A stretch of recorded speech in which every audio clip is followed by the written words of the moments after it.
اهلا بيكم متابعين قناة مشاوير، ازيكم عاملين ايه؟ يا رب تكونوا بخير. النهاردة الفيديو بقى النهاردة معانا فيديو مميز جدا. الفيديو النهاردة عن الابواب المصفحة. انا بصراحة كنت عايزة اغير الباب بتاع الشقة عندي، فقلت انزل اشوف الاسعار. نزلت ولفيت شوية في كذا محل يعني. بصراحة لقيت الأسعار بعد رفع الدولار وكده الأسعار صعبة جدا. لقيت الأبواب المصفحة اللي كان ب4 وصل ل8. اللي هو التركي وحتى الصيني كمان سعره عالي جدا جدا. المهم يعني في حد من اصدقائي قال لي لا، في محل كويس قوي وبيجيب ابواب مصفحة حلوة وفيها اشكال كتير قوي تقدري تنقي كمان منها. المحل في شارع 45، احنا النهاردة هنا كده في شارع 45 عند محل اسمه العسقلاني. محل العسقلاني هو بعد على طول حلواني ابو عمر. جنب على طول كشري هدير تقريبا. هو كان اسمه كشري هدير. واحنا بعد على طول ابو عمر، حلواني ابو عمر. دخلت المحل زي ما انتوا شايفين، عنده تشكيلة حلوة قوي. عنده الصف اللي انتوا شايفينه ده كده تركي، وفي عنده برضو حاجات صيني، بس هو بصراحة نصحني بالتركي، قال لي التركي حلوة. اسعار كويسة ومتينة ومع ضمان. فيه عنده حاجات كان تسليح 11 ملي وحاجات تانية 10 ملي، وفي حاجات كمان 12 و13 ملي. البيبان اللي انتوا شايفينها دي كده كلها تركي. الباب ده برضو كان شكله حلو قوي، كان عاجبني هو، واللي هو اللي جنبه اللي انتوا لسه بتشوفوه دلوقتي ده برضو كان شكله عاجبني قوي، خصوصا ان انا الشقة عندي يعني هتبقى مودرن. فالناس اللي بتحب الحاجات المودرن يعني الحاجات دي بتبقى حلوة قوي معاها. في كمان اللي هو الشكل اللي هيجي ده برضو كان حلو قوي. انا هقول لكم الاسعار، طبعا انا عارفه انتوا مستنيين الاسعار، انا هقول لكم الاسعار. بصراحه عنده مفاجاه بجد. على كل الناس اللي انا روحت وسالت عندهم بصراحه هو كان ارخص سعر فعلا. في برضو البيبان اللي هي البني ساده خالص دي تنفع قوي لو الناس الستايل بتاع البيت عندها على يعني كلاسيك، مش مودرن.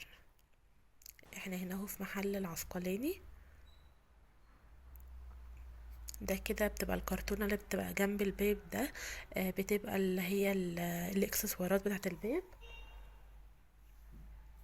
حاولت برضه اصور لكم الباب من الجنب وكده. برضه يا جماعة الناس اللي بيبقوا مثلا شافت شكل على النت وحابة ان هي تجيب زيه بالظبط، برضه تقدري ان انت توري له الشكل اللي انت عايزاه وهو بيجيبهولك لحد عندك.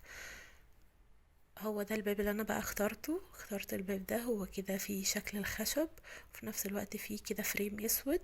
الاكسسوار بتاعه كده هيبقى سيلفر.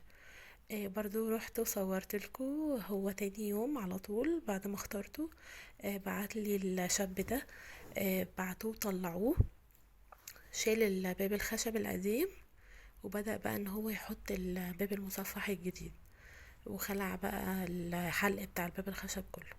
الباب يا جماعة هقول لكم بقى سعر مفاجأة بصراحة. الباب عين هو الباب عامل بالظبط 5000 جنيه، 5000 جنيه بالظبط. وكمان الطلوع والتركيب مجانا.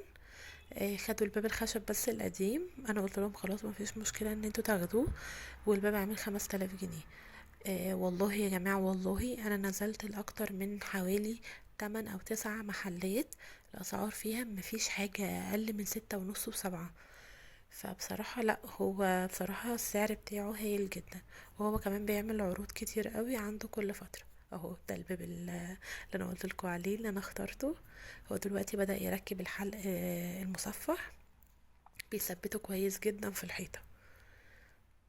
انا برضو حبيت تعرفه هو بيتركب ازاي علشان برضو ايه، لما تشتروه تعرفوا يعني ان هو بيتركب بسهولة. يعني في حوالي 5 دقايق هو كان مركبه وكان مظبطه ومطبع عليه في الحيطة كويس.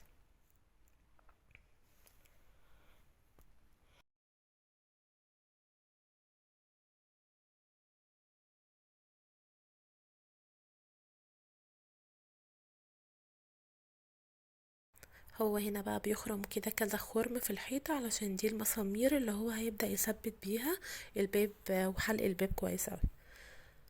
طبعا يا جماعة عشان الشقة لسه في صنايعية بيدخلوها وكده، فهو بعد ما هيركب خالص هو بيغلف لك بقى الباب كله بمشمع كده قوي جدا على طبقتين، بيغلفه ومبيخليش حتى نقطة تراب تدخله.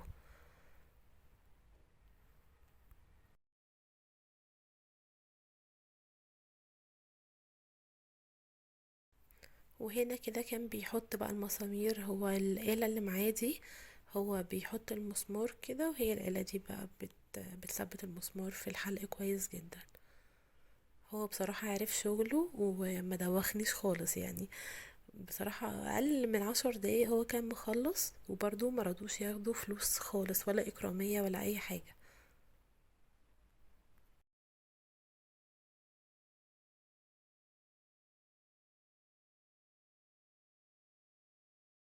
بصوا يا جماعة، هو برضه بيحط مسامير فوق وبيحط مسامير في النص وتحت، بيحاول يثبته على قد ما يقدر الحلق بتاع الباب في الحيطة كويس جدا، علشان يفضل بقى عايش معاكي وما يحصلوش حاجة يعني، ما تحسيش بان الباب بيلق او في اي مشكلة يعني.